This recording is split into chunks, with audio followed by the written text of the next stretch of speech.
골로새서를 벌써 이제 8번째 함께 묵상하며 보고 있습니다.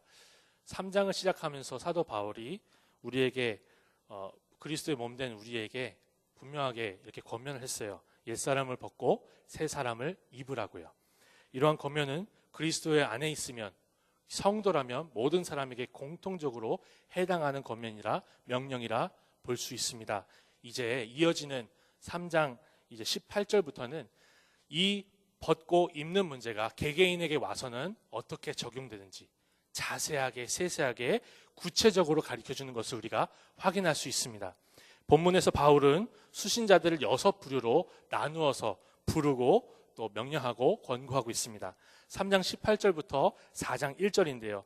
사도 바울이 권면을 주는 이 6부류는 다시 2짝씩 해서 3짝으로 나누어 볼 수가 있어요. 아내와 남편, 자녀와 부모, 그리고 종과 주인, 노예와 주인으로 볼 수 있는 것입니다. 이 순서를 자세히 살펴보면 사도 바울은 사회적으로 상대적인 약자에게 먼저 권면을 주고요. 그 다음에 상대적으로 강한 자에게 권면을 주고 있는 것을 확인할 수 있습니다. 이를 통해서 우리는 이 땅에서 개개인이 사회적으로 이 땅의 모든 체제가 흘러감에 따라서 어떤 사람은 두 사람의 관계에서 약자일 수 있고 강자일 수 있으나 우리 모두가 그리스도의 몸이라는 것을 확인하고 고백할 수 있는 것입니다. 그래서 사도 바울은 당시에 사회적 약자들, 여자, 아이들, 그렇죠? 자녀들, 그리고 종들에게만 권면을 주는 것이 아니라 남자, 남편, 그리고 부모, 그리고 주인들에게 똑같이 권면을 이어서 주고 있는 것을 우리가 확인할 수 있습니다. 아내들은 남편들에게 복종하고 남편들은 아내들을 사랑하라 이렇게 얘기를 하죠. 자녀들은 부모들에게 순종하고 부모들은 자녀들을 노엽게 하지 말라, 화나게 하지 말라고 합니다. 노예들은 주인들에게 마음을 다해서 보는 때만 잘하지 말고 마음을 다해서 주를 섬기듯이 섬기라고 하고요. 주인들은 정의와 공평으로 노예들을 대하라고 합니다. 이러한 권면은 사실 우리가 원래 알고 있는 예수를 모르는 사람들도 알고 있는 거랑 굉장히 비슷해 보여요. 특히 부모를 공경하라, 모든 것에서 순종하라, 이 자녀들에게 하는 말은요, 유교가 말하는 것과 되게 비슷해 보입니다. 그렇지 않습니까? 그런데 별반 차이가 없어 보이는 것 같은데 엄청나게 큰 결정적인 차이가 사도 바울의 권면 가운데 숨어 있고 분명하게 드러나 있습니다. 사도 바울은 그리스도의 몸된 우리에게 주님을 기쁘시게 하라라는 궁극적인 목적을 분명하게 던져줌으로써 이것이 세상의 권면과 세상의 가치와 세상의 종교와는 전혀 다른 차원이 다른 하나님 앞에서의 순종이요 하나님 앞에서의 기쁨이다라고 가르쳐주는 거예요. 20절에서 사도 바울은 이것이 주 안에서 기쁘시게 하는 것이기 때문이다 라고 했고요. 22절에서는 사람을 기쁘게 하는 자들처럼 눈앞에서만 일하지 말면서 주를 두려워하라 라고 합니다. 주님을 두려워하고 주님을 기뻐하는 것이 우리와 세상의 분명한 차이라는 것이죠. 그렇습니다. 우리가 살아야 하는 궁극적이고 핵심적인 이유와 목적은 머리이신 그리스도를 기쁘시게 하는 것입니다. 믿으십니까? 그리스도의 몸된 교회는 구원받기 전과 다르지 않게 이 땅에서 여전한 모습으로 살아갑니다. 하지만 그리스도를 주인으로 모시고 살아갑니다. 이것이 그리스도인과 세상 사람들의 결정적인 차이인데요. 그러므로 하나님의 자녀는 이 세상 사람들과 똑같이 아내와 남편으로, 자녀와 부모로, 노예와 주인으로 살지만 사는 이유와 목적이 완전히 다르다는 것이죠. 우리는 돈이나 명예, 세상 사람들이 말하는 그런 거 있잖아요. 행복. 돈이 많으면, 명예가 있으면, 뭐가 있으면 행복하다고 하는 그런 가치를 따라 살지 않습니다. 우리 주님이신 예수 그리스도를 위해 살아가는 완전히 새로운 방향을 향해 살도록 우리 주님께서 우리를 부르신 줄 믿습니다. 이처럼 사도 바울은 우리가 그리스도 안에 있게 되고 예수를 믿는 순간 분명하게 바뀌는 것이 있다라고 가르쳐줘요. 그러면서 여전히 동시에 우리가 주님을 머리로 한 몸이 되었음에도 불구하고 이 땅에서 여전히 아내이고 여전히 남편이고 여전히 자녀와 부모이고 노예와 주인인 것은 여전히 바뀌지 않는다라고 짚어내주고 있습니다. 우리가 예수를 믿는 순간 갑자기 직업이 바뀌지 않습니다. 그렇죠? 예수를 믿는 순간 이 땅에서의 상황과 삶이 갑자기 다 바뀌는 게 아니에요. 왜냐하면 우리가 예수를 믿는 순간 주님이 계신 천국으로 뿅 튀어 올라가는 것이 아니기 때문입니다. 우리는 이 땅에서 이 땅 가운데 살아가고 있어요. 그러므로 사도 바울은 본문을 통해서 우리에게 이걸 가르쳐 주는 거예요. 이 땅에서의 우리의 삶 그 자체가 거룩한 부르심의 자리라는 것을 가르쳐 주는 거예요. 이렇게 우리는 사회에서 아주 작고 하찮고 사람들에게 인정받지 못한 일을 할지라도 자신의 본분을 통해서 어떤 누구라도 하나님께 영광을 돌릴 수 있다라는 것을 볼 수 있는 것이죠. 종교개혁자 칼빈 선생님은 이 부분을, 신약 성경의 이 부분을 아주 잘 정리하면서, 신약 성경을 정리하면서 하나님이 부르신 자녀들에게는 자기의 본업이 곧 하나님이 부르신 소명의 자리라고 가르쳤습니다. 어려운 말을 하지 않을게요. 이런 칼빈 선생님의 영향을 받은 프랑스 개신교인들은요, 자기의 직업에 있어서 최선을 다하다 보니까 어느 누구에게도 비교할 수 없는 뛰어난 그런 전문가들이 됐다고 해요. 그런데 이 당시의 왕실은 가톨릭이었거든요. 그러다 보니까 정말 피가 난자하고 피비린내가 나는 그런 엄청난 핍박을 해댔습니다. 그러다가 프랑스 이 개신교도들이 영국으로 망명을 해요. 이 프랑스 개신교도들은 위그노라고 불렸거든요.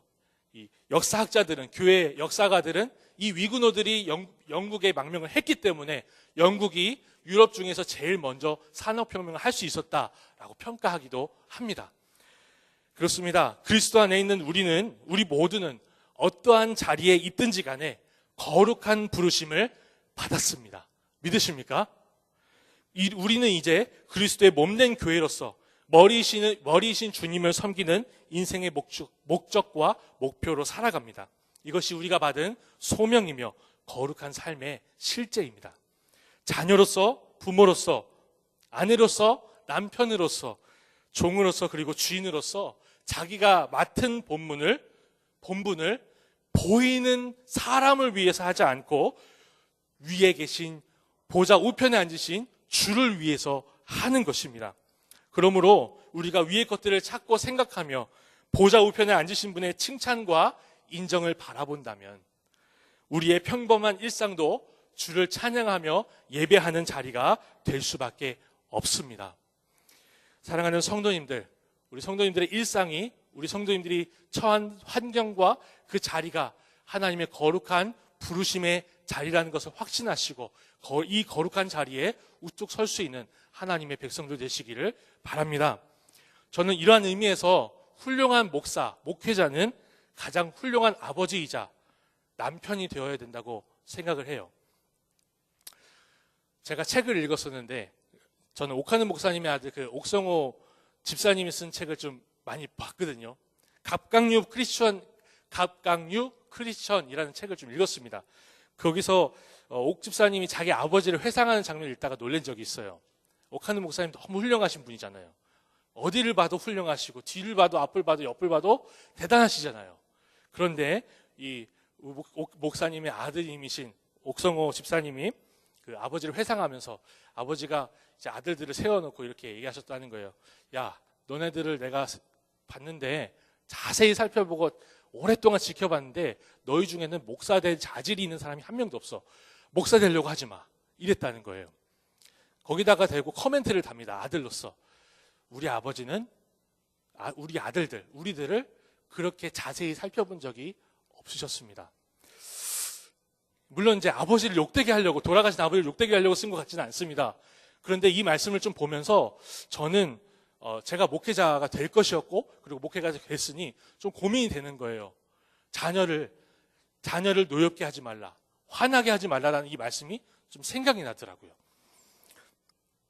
목회자이기 때문에, 부모이기 때문에 자녀에게 그 대화 없이 강압적으로 해도 된다는 것은 성경의 가르침이 아닌 것 같더라고요. 물론 우리가 초다를 아낀다는 것은 자녀를 이렇게 미워하는 것입니다라는 잠언의 말씀도 있죠. 진리의 말씀을 가르치기 위해서 강압적으로 갈 필요도 있는 것을 인정합니다. 그러나 이런 목사님이 계셨어요.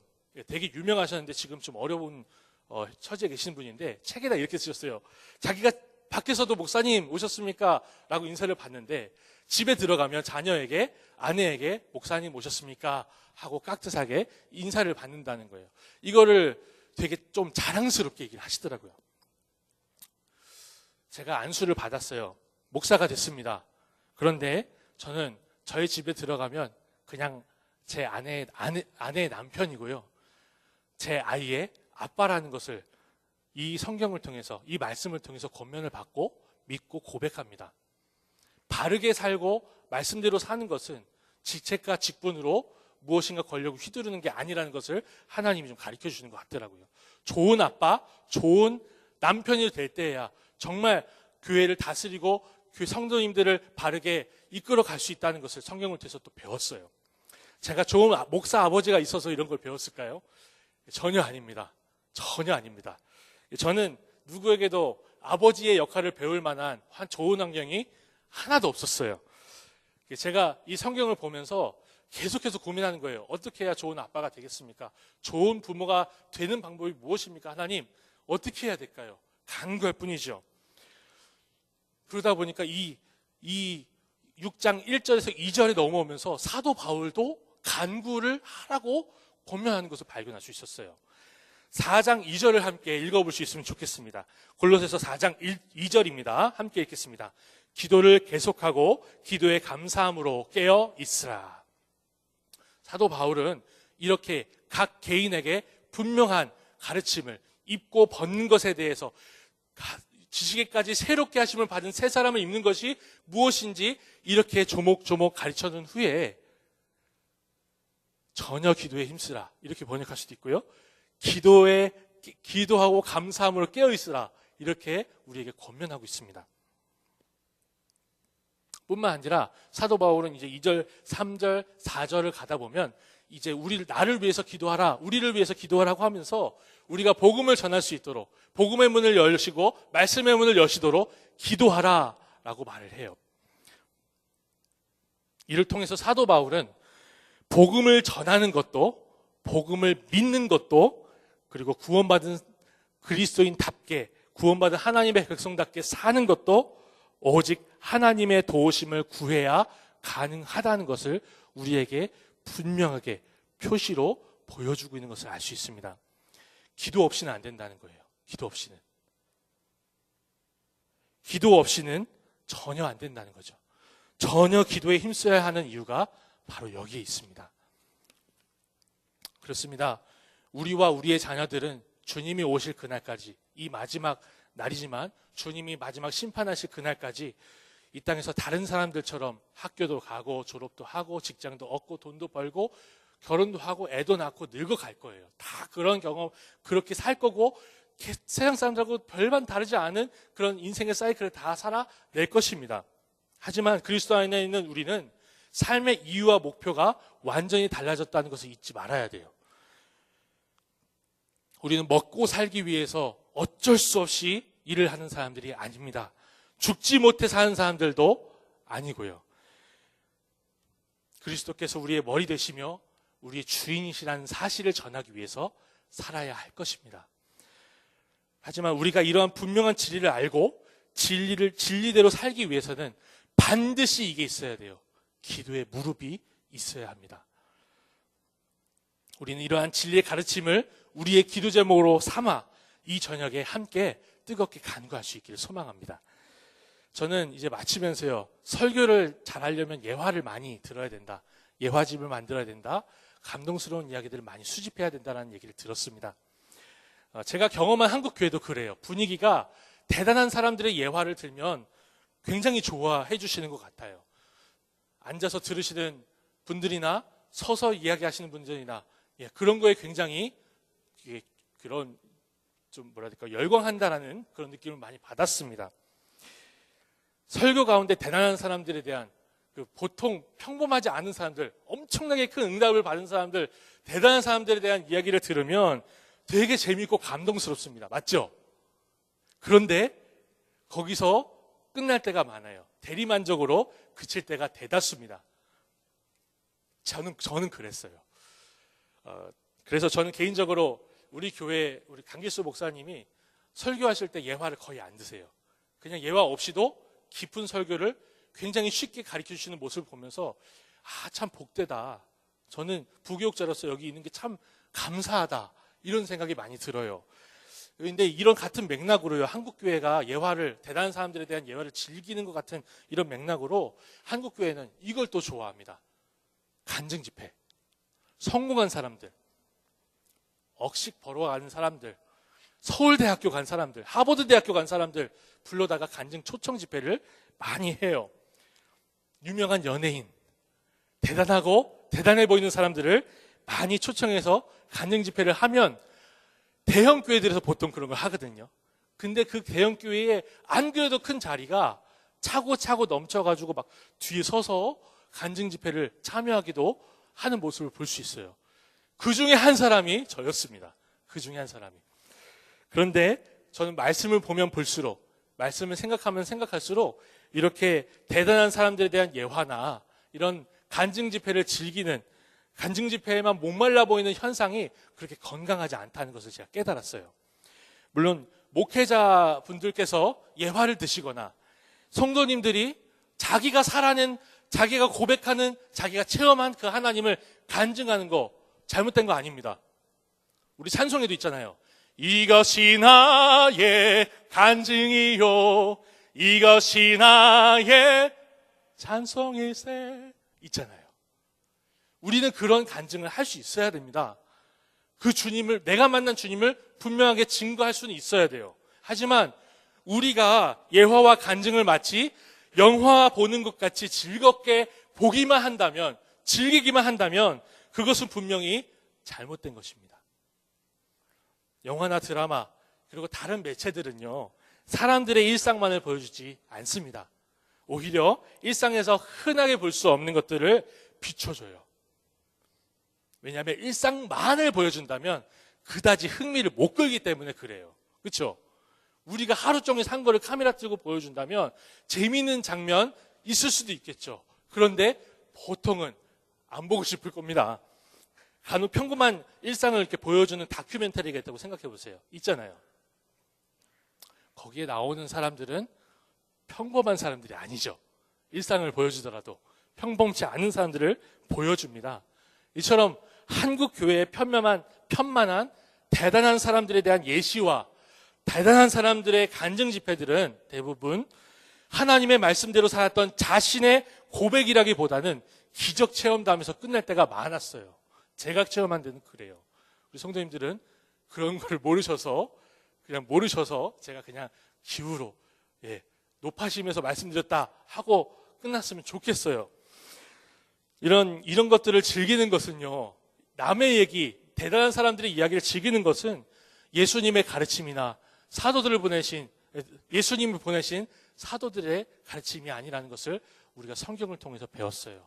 사도는 뭘 가르쳐 주고 있죠? 일상을 살라는 거예요. 내가 맡은 본분을 살아내라는 거죠. 우리에게 일상을 하나님의 말씀대로 살고 하나님의 말씀대로 죽으라 권고하고 있는 것이 성경의 가르침입니다. 치사한 일이 많고 슬픈 일도 많으며 때로는 지루하기까지 한 우리의 평범한 삶에서 우리가 하나님의 말씀에 순종하며 그 말씀대로 살라고 사도는 우리에게 권면합니다.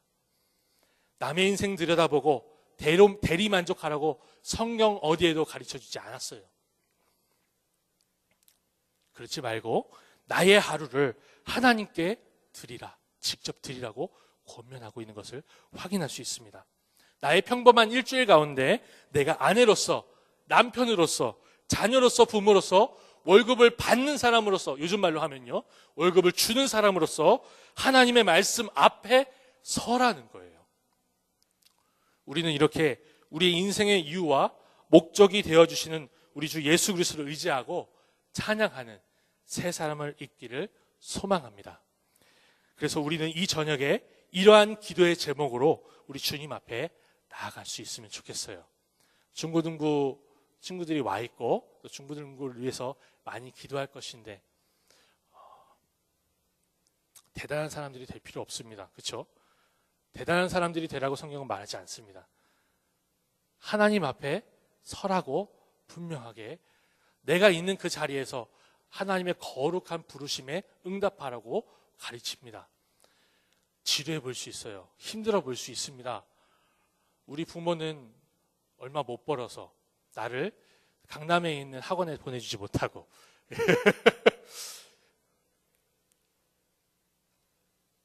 교회가 금수저 운수저 그 이야기를 좀 시작한 것 같아서 저는 마음이 좀 그래요. 그 일본의 그 유명한 분이 이렇게 설교하셨다고 했잖아요. Boys be ambitious. 청년들이여, 소년들이여, 꿈을 가져라. 주를 위해서 야망을 불태워라. 이렇게 해놨더니 교회가 야망을 불태웠죠. 그런데요, 성경은 주님을 위해서 대단한 사람들이 되라 라고 가르치지 않습니다. 물론 주를 위해서 살다 보면 주님께서 영광스러운 길을 예비하실 것입니다. 이 땅에서도요, 저 하늘나라에서도요. 그런데 저 수상대 위에 올라가야만 주님이 영광을 받으시거나 서울대학교에 들어가야만 주님께서 영광 받으시지 않습니다. 저는 원래 독일에 유학을 가려고 했어요. 헬라어, 라틴어를 굉장히 좋아했고 이 문헌들을 읽어내고 학자가 되는 거가 꿈이었어요. 담임 목사님께도 처음에 이 면접했을 때부터 유학을 준비한다. 결혼을 생각하면서도 유학을 생각했습니다. 독일에 가서 홈볼트 대학교, 베를린에 있는 홈볼트 대학교에 가서 수학을 하고 거기서 제가 외국에서나 손댈 수 있는 문헌들을 읽고 외국에서 정말 저명하다는, 독일에서 저명하다는 교수님들 밑에서 논문을 쓰고 왔으면 좋겠다고 꿈을 가지고 있었어요. 왜 독일이냐고 물어보신다면 학비가 쌌거든요. 물론 학비가 있었으면 딴 데 갔을 겁니다. 그런데 제가 그렇게 하는 게 하나님의 영광인 줄 알았어요. 교수님들과 어울리고 교수님들이 내주는 뭐 이렇게 과제 같은 거 제가 하고 제가 채점을 할 정도로 굉장히 열심으로 따라다녔습니다. 물론 이제 제 점수를 이렇게 채점했다는 건 아니고 다른 사람들 거예요. 그게 영광인 줄 알았어요. 교수가 되고 독일 유학 가고 유학 갔다 온 목사, 유학 갔다 온 대단한 목사 되고 싶었어요. 근데 지금 뭐 하는지 아십니까? 저 눈 뜨면 희영이 봅니다. 희영이는 제 딸인데 2살 배기 딸입니다. 아침부터 기저귀부터 밥 먹이는 것부터 재우고 낮잠 재우고 놀아주고 그네를 한 30분씩 타거든요. 하루에 한 번 타면 30분씩 타거든요. 지겨워 죽겠는데 노래 불러주면서 그네입니다. 그게 제 지금 인생이에요. 일상이에요. 이 말씀을 드리는 이유는 저는 외국에 갔다 오고 물론 우리 목사님처럼 그런 기회가 닿아서 갔다 올 수 있으면 갔다 와야죠. 그런데 제가 제 가족들을 다 희생시켜가면서 제가 가면 그렇게 되는 거거든요. 그래 가면서 어떤 영광과 명예를 얻어보겠다고 그렇게 하는 게 하나님의 영광이라고 그렇게 살아가려고 했지만 그렇게 살지 못했어요. 근데 되게 속상하고 열받고 심지어는 그냥 뛰어내릴까 별 생각이 다 드는 거죠. 그때 하나님의 말씀이 이렇게 가르쳐 주는 거예요. 일상을 살아내라. 하나님이 부르신 자리가 거기다. 희영이의 아빠로 제 아내의 남편으로 설거지 싹 해놓고 밥 차려놓는 게 네가 할 일이다. 가르쳐 주시는 거죠. 사랑하는 성도님들, 이 저녁에 우리가 간구해야 되는 것은 제가 이걸 잘해서 자랑하고 싶은 게 아니라 성도님들은 더 잘하셨잖아요. 더 잘하시고 잘하실 거잖아요. 감당하실 거잖아요. 주님, 잘 감당하며 주 앞에 칭찬받는 성도로, 칭찬받는 학생으로, 칭찬받는 주의 백성들로 세워주옵소서. 내 힘이 아니라 주께서 주시는 은혜로 감당할 줄로 믿습니다. 기도하자는 거죠. 우리 함께 말씀을 묵상하면서 잠시 기도하겠습니다.